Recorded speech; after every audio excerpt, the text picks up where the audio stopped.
John and John Doe finished up their story quickly, but was the payoff worth it?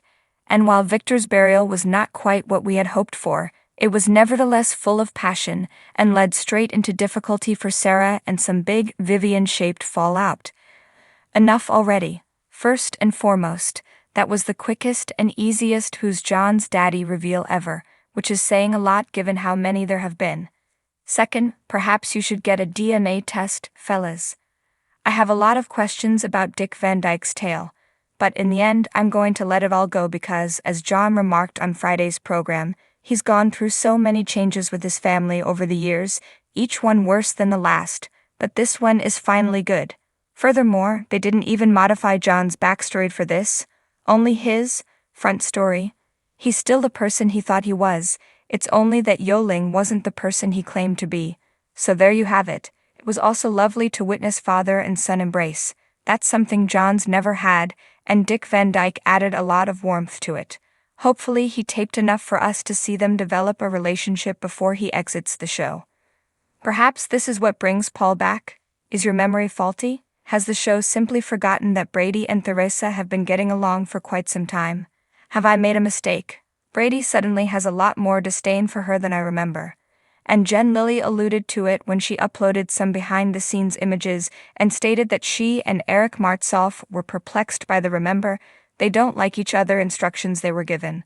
The fact is, Days of Our Lives doesn't have to forsake history in order to tell a good tale. Brady might still be taken aback and shoot Theresa since this reunion is so unexpected. He doesn't need to backtrack. He claims he's waiting for her to reach Kristen levels of deceit before calling her irredeemable. But it appears that this is setting up a Theresa and Alex fling, which has piqued my interest. If that Emily O'Brien as Theresa rumors are true, which I don't think any of us who don't work on the show can confirm, but Lily seems to support at this point, then the brief Gwen/Alex affair before Dimitri now appears to be a chemistry test. Alex, on the other hand, should be cautious. He may be working on himself, but I doubt he'll ever be seen with a goody-goody like Stephanie. Theresa isn't as cunning as she once was, but she's still Theresa, and I'm still convinced she could chew him up and spit him out. She'll make it work even if Alex suspects he's in on it, if she wants to use him to make Brady jealous. Life. I'm quite sure none of us believe Sarah will die, but that doesn't stop her delivery Friday from ending on a terrific, dramatic cliffhanger. That would be an interesting twist. If Rex tried to raise the baby as his own and so devastated poor Maggie after losing Victor, there'd definitely be one less person to contest Vivian's claims. I'm intrigued by Sarah's fear of telling Xander the truth when she's in agony. Do individuals frequently say that when they're in pain? I mean, I get the flawed reasoning of torturing people, but does it only happen in real life? Drop something heavy on your foot while complaining to your partner about his haircut, but the memories and close call made it evident that sooner or later, Sarah will deliberately realize Xander has changed and tell him so. And I'm hoping that after the initial hurt, he'll remember what he's learned from Chloe and forgive her. Speaking of Chloe, I was expecting more jealous cuts of her while Xander fawned over Sarah, but I was reminded of why I enjoyed them together when she was just trying to help. Maturity. Death. After all of the uncertainty over who would return to say goodbye, Victor's burial was smaller than we would have hoped. Find out why here. But I can't blame the heart that went into it.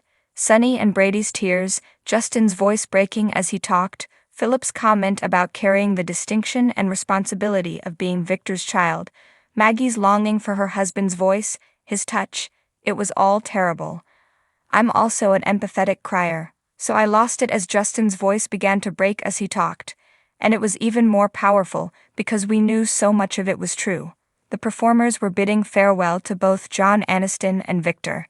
They loved him, maybe even more, but Maggie was permitted to adore Victor. Vivian's entrance was flawless. Her arrival at the funeral would have made a bigger impression, but she's been playing for laughs, and this event deserved to be left alone.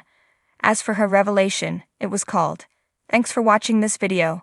Please subscribe to our channel, Daily Bulletin News, and stay with us.